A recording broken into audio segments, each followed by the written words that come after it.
This should be the last video, and I did not cover it yet in the last one, so I'll make a quick introduction of what decisions are. Decisions are based off your country's uniqueness. You, for example, Italy has a few decisions unique to them for the Ethiopian-Italian War and the naval treaties, whereas propaganda efforts, war measures, political actions, and economic policies are tied to basic choices. Propaganda efforts affect your stability, or your war support, I'm sorry, and are able to increase them to be able to get them higher. Utilize domestic industries and radio propaganda, for example, give you a hotline bonus of 15% more war support for a cost of 175 political uh, bonus. For here, as you see here, this is tied to from some convoys. This is uh, dedicated to from being bombed to increase it, so sometimes they are locked. War measures are options you can choose. If you need more military factories right off the bat, you can take this, but then you will lose some base support and stability. These choices usually have some debuffs for choosing them. For example, choosing women in the war force, you can get some more equitable population, but you now have less stability. War bonds will just for 180 days, reduce the amount of consumer goods factories we have. Improved or political actions. Improved worker conditions will give you a flatline extra bonus of weekly stability. You can take this as many times as you want, but while that is active, you will have more consumer goods and less factory output. The other ones are dedicated if you want to get rid of rivaling ideology, but just know that if you take these, you'll get a flat bonus, but you will lose a lot of stability, so it's up to you if you're worth the risk. Coming on to economic policies, polish more measures where you'll be able to get something. Oh, I need an extra billing slot, but you may lose some stability, some more support. Here, oh, I need the extra trains, but you're gonna lose stability. Now I skipped this one real quick because it's its own separate thing. Basically, your country may be unique in the sense that you're able to have a better country. Back then, before Italy got a revamped focus tree, this option needs to be able to set up Rome, which means that what it's basically asks for you to do is capture all territory that it requires you to be able to get Rome. For here, it changed it to make a Greater Italy. In order to get that, you need to be able to control Albania, the coast of Yugoslavia, parts of Greece, and then some land, and then Corsica, and some land in Tunisia, and I believe potentially, yep, all the land primarily in the northern part of Egypt. Once you get those, you can click this button, and bam, you will just automatically change your country's name, and these will go course. There's two types of lands, core lands and non-core lands. Core lands are what is the game considers integral to your country. You can be able to add them from options like that by going alternate history routes, but basically, once you take over that land, it's supposed to be yours. You're not going to see any complacency within the people. They're not going to riot. They're going to be okay. That's just a hearts of iron thing, really. Doesn't really make sense to be like, oh, because we just press a button now. The Yugoslavian people over here and the coast, the Albanian people and Greek people, like, oh yeah, no, we're actually fine. We just gotta remember that 400 years ago, because Italy said these are our integral lands, and now we are, Italians. So that is definitely a little hearts of iron thing. Some countries have it, some countries don't. Just keep in mind, that if they had if they were once like a great power like Colombia, could make Grand Colombia, then they may have that option. So it's able to, maybe add a new flavor to how you approach the game. But now moving on to the military itself. First slot we're going to do here is air wings. You can find this by clicking this bottom button. As you see, we already have some planes. If not, then I would have added some planes by going here to create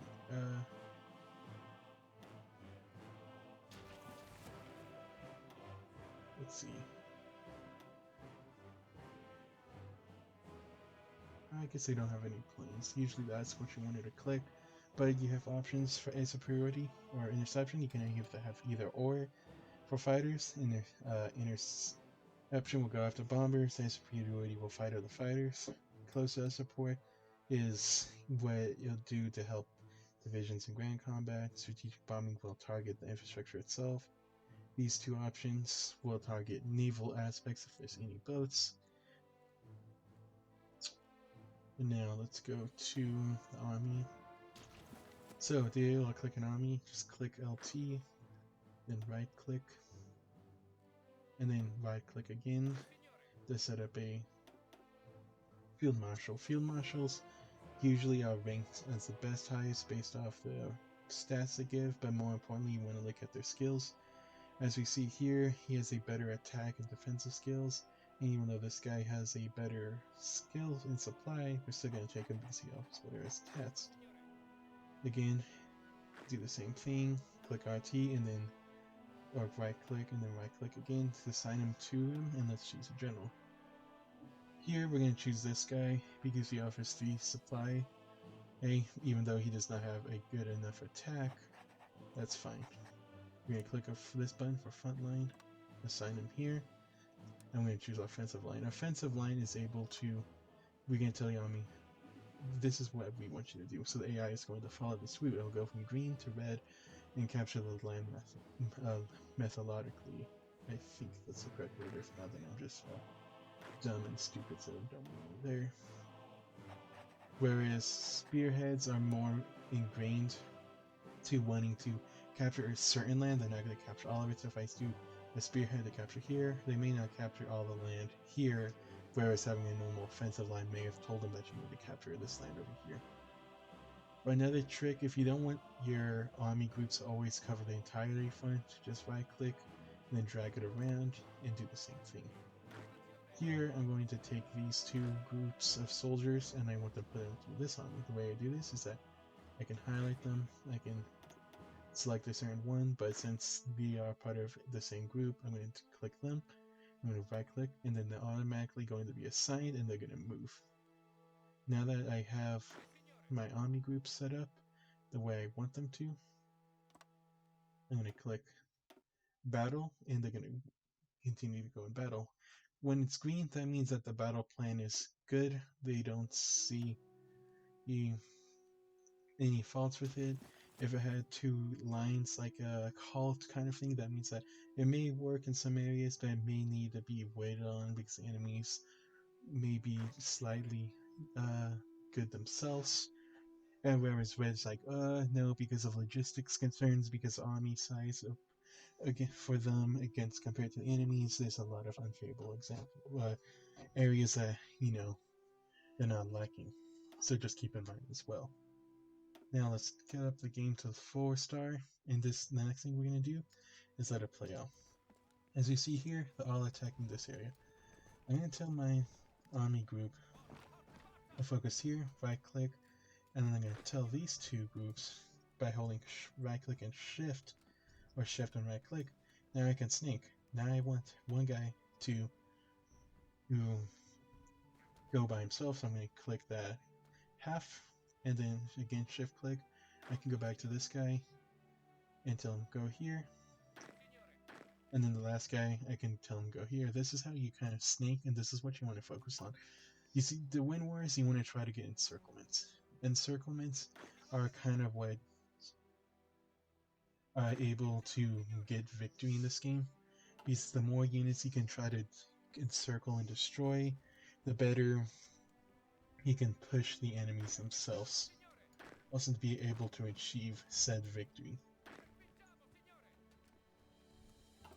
So keep in mind that while the AI is winning because of the unfavorable conditions in Ethiopia, in the region, that it's just going to take a while. As you see here, I can click this button. It says we're winning, but if we click over and hover over it, it says it's going to take us another 52 days potentially to win this battle. 52, which is not good. Because of this, Italy gets a unique path. Mussolini wants results. Now we have 2 options. The first option, by any means necessary. We have better attack bonuses against Ethiopia for 180 days. And Ethiopia on their end sees an increased enemy air support. Or we need to be a little bit more precise, a little bit more methodical, a little bit more deliberate, and we don't get an attack bonus, but we get to we see less heat attrition effect on units, less supplies being consumed, and more army reorganization. I'm going to take this one because I think it's important for breaking through Ethiopia. As you hear here, because of the territory of how the land works, it is going to take a little bit to be able to push the Ethiopians out. You just want to be able to find your opening, especially here. Once you're able to beat them, you should be able to have one side completely open and be able to take the land from them. So we're going to let them do their own little thing. See the opening as you see here, they're going to push through. I'm going to hope that they can break through the left side.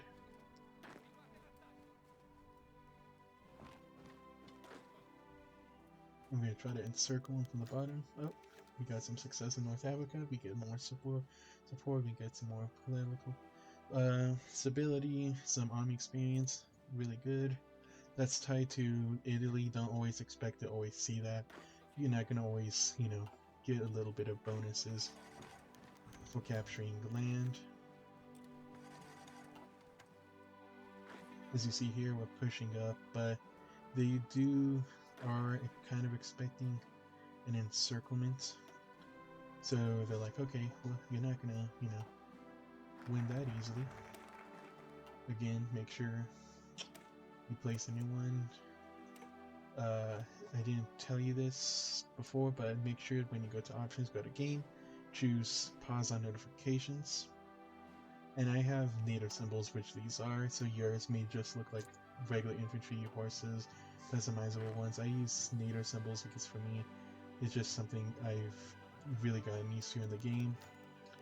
And this is also a unique option given to Italy because they captured, I believe it's called Macale. Once you capture that, you can tell them it's time to send an ultimatum. You're not going to be your own little country. Or that, or you lose political power and popularity fashions. But it's like, you basically get freelance. So let's send the ultimatum. Now I can get a world news support, or world news headline, where basically it's explaining a significant part of the game. So you may get that depending on what focuses you take.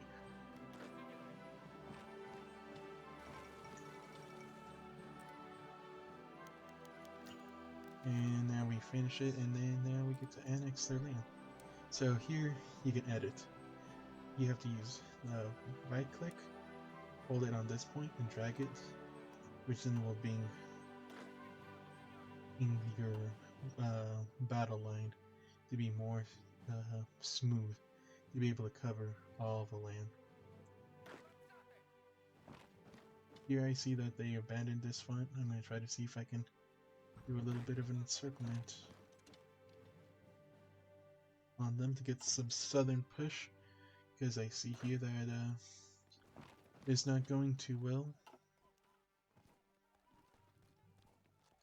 Usually they leave this side open, but we may be able to see ourselves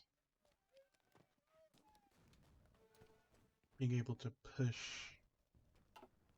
from the north a bit. It looks like they actually have kind of abandoned the south for now. Don't want to, jinx anything.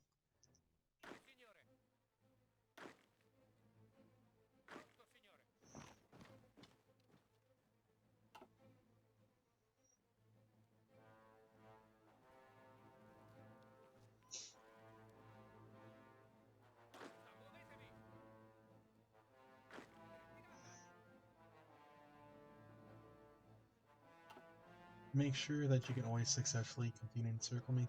Take as much land as you can against opposing enemy units. That way they're not falling back and getting reorganized, and you can just quickly end them there. And just being those battles quicker. Because once they are running out of spots to be able to defend, unless they get overrun, for example, if they have like a fast vehicle or a fast infantry unit be able to do that, then you'll see yourself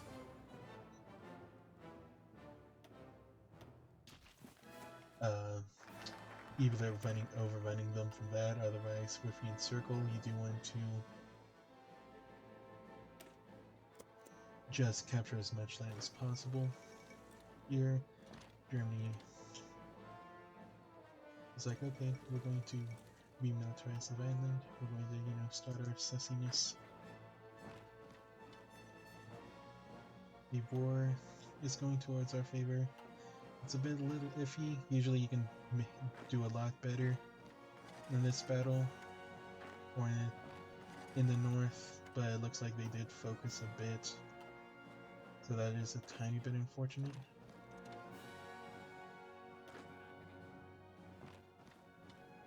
But nevertheless, we're going to continue pushing. As you see here, because we have low supplies, even though we have them encircled, they are in a city themselves, which is causing us to not do too well in these battles. For the most part, though, we should be doing fine. And we're pushing up.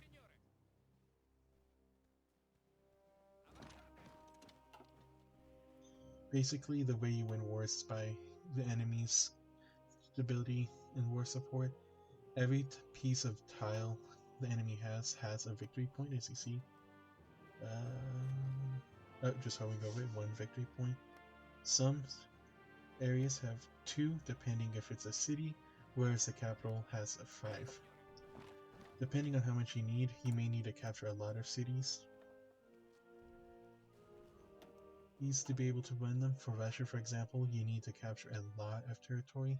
You can be getting into the Urals with everything conquered over here, and Russia won't surrender. So, for example, that's how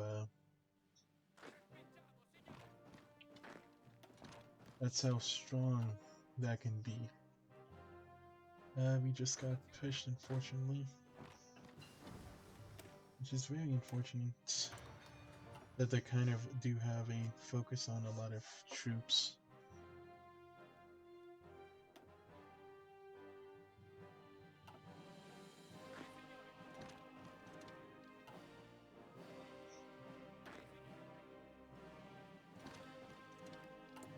Let's see how my logistics are going. As you see here, we captured. Okay, so let's connect it. Let's bring this up and see then if this will help increase our battles.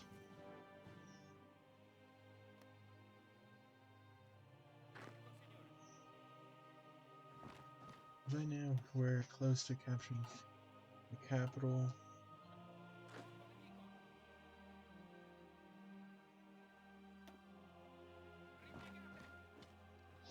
Let's see if we can get these encircled and move the game speed up.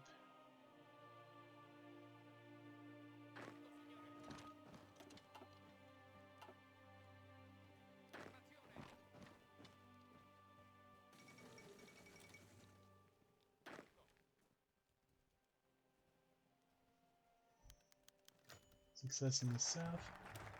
Got that done. Now we get some more. Now we can get a better general to get attack, and I'm going to try to see if I can sneak.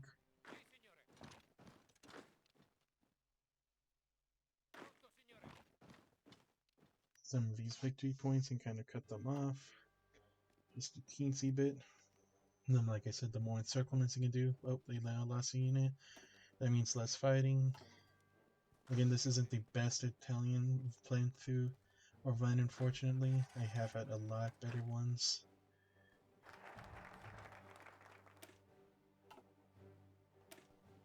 Usually I can finish them up, but the way they did stack up the enemies, I was unfortunate to be right, basically at the gates of their own capital and a lot of the victory points. And this is an example of, oh, even though we've captured a lot of their territory, the this can show example how strong just having the capital and having a few major victory points can play into battle.